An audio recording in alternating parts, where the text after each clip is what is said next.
बिहार के मुख्यमंत्री नीतीश कुमार निकल रहे समृद्धि यात्रा पर। मिलेंगे महिलाओं से, लेंगे फीडबैक, शराबबंदी कानून पर लेंगे बड़ा फैसला। दोस्तों नमस्कार, मैं हूं आपका दोस्त एसके चौधरी। एक बार फिर से 16वीं बार बिहार के मुख्यमंत्री नीतीश कुमार बिहार यात्रा पर निकल रहे हैं।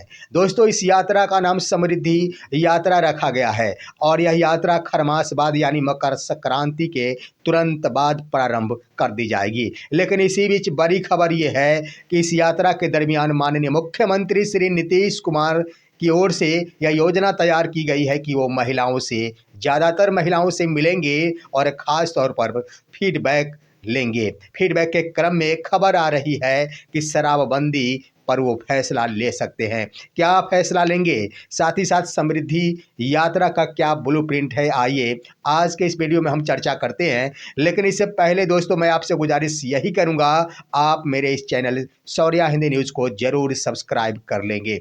मुख्यमंत्री श्री नीतीश कुमार 16वीं बार बिहार यात्रा पर निकल रहे हैं। इस बार उनका यह यात्रा समृद्धि यात्रा के नाम से जाना जाएगा। इससे पहले वह 15 बार बिहार यात्रा पर निकल चुके हैं। दोस्तों आइए इस यात्रा का आखिर उद्देश्य, तो सबसे पहली बात की 7 निश्चय पार्ट 3 जो उन्होंने शुरू की है, उसके तहत बिहार का विकास कहाँ तक आगे बढ़ रहा है, विकास के क्रम में जिलों में किस तरह कार्य आगे बढ़ रहे हैं, इसकी वो समीक्षा करेंगे।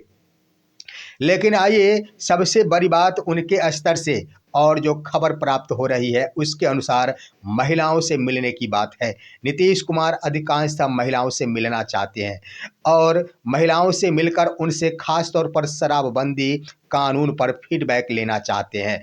उनका उद्देश्य है कि शराबबंदी कानून को लेकर जो फजीहत झेलनी पड़ी है पक्ष और विपक्ष दोनों तरह के नेताओं के स्तर से, उस पर महिलाओं का क्या राय है। दरअसल दोस्तों शराबबंदी कानून पर वो क्या फैसला लेंगे उसके बारे में हम आगे बातें करेंगे। लेकिन आइए, शराबबंदी कानून भी लागू किया था उन्होंने बिहार यात्रा के दरमियान ही। वर्ष 2016 में जब वो निश्चय यात्रा पर बिहार में निकले थे, उस वक्त महिलाओं से उन्होंने शराब को बंद करने को लेकर फीडबैक मांगा था और जब उन्हें फीडबैक मिला था कि शराब पर बैन लगा देना चाहिए, तब वर्ष 2016 में ही वो शराब को बंद कर दिए थे। एक बार फिर से वो जब वर्ष 2017 में निकले समीक्षा यात्रा पर, उस वक्त गांव-गांव में जाने के बाद उन्हें यह फीडबैक मिला था कि शराबबंदी कानून को तोड़ा जा रहा है, शराबबंदी कानून को सही से लागू नहीं किया जा रहा है। तो इसको लेकर उन्होंने नियम में बदलाव किया था, कई फेरबदल किए थे। वर्ष 2018 में उन्होंने एक प्रावधान लागू किया कि अगर पहली बार कोई व्यक्ति शराब पीते पकड़े जाते हैं तो 50,000 रुपये देकर वो छूट सकते हैं। साथ ही साथ ये भी कानून बनाई उन्होंने कि किसी भी परिवार में अगर शराब मिलता है तो पूरे परिवार के लोग जेल नहीं जाएंगे। लेकिन सबसे बड़ा परिवर्तन उन्होंने बदलाव किया वर्ष 2023 में। उन्होंने कह दिया कि जहरीली शराब पीने से अगर किसी भी बिहार की आम जनता की मौत होती है तो उन्हें 4 लाख रुपए सरकार मुआवजा के रूप में देगी।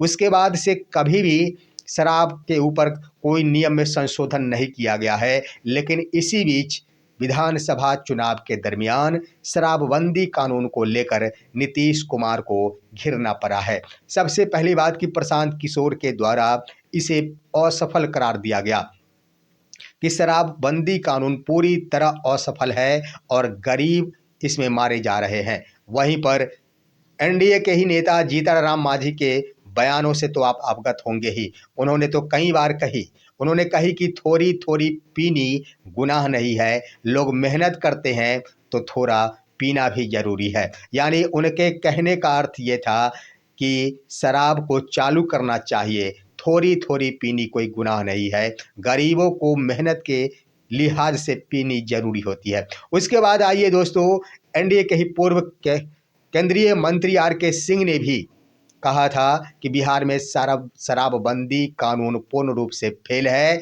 आज शराब फेल है तो पुलिस या तंत्र इससे लाखों करोड़ों कमा रहे हैं और सरकार के खजाने खाली हो रहे हैं। वहीं पर देख लिया जाए आरजेडी की ओर से कुमार सर्वजीत ने विधानसभा सत्र के दरमियान ही शराब को चालू कर देने की खुले रूप से उन्होंने कही थी कि शराबबंदी कानून को समाप्त कर बिहार में शराब चालू कर देनी चाहिए। अब तमाम पक्ष और विपक्ष के नेताओं के स्तर से शराबबंदी कानून पर शराबबंदी को लेकर जो बयानें दी जा रही है वह नीतीश कुमार को जरूर कहीं ना कहीं घेर रहा है, क्योंकि आप देखेंगे दोस्तों तो बिहार में भले ही शराब बंद है लेकिन हर जनता जानती है कि शराब बंद नहीं, शराब तो चालू है। सिर्फ ब सिर्फ सरकार को इससे फायदे नहीं हो रहे, गरीबों को नुकसान हो रहा है, ज़्यादा पैसे चुकते करने पड़ रहे हैं और जहरीली शराब पीने को मजबूर है बिहार की आम जनता, जिसको लेकर अब नीतीश कुमार के द्वारा इस पर फीडबैक लिया जाएगा।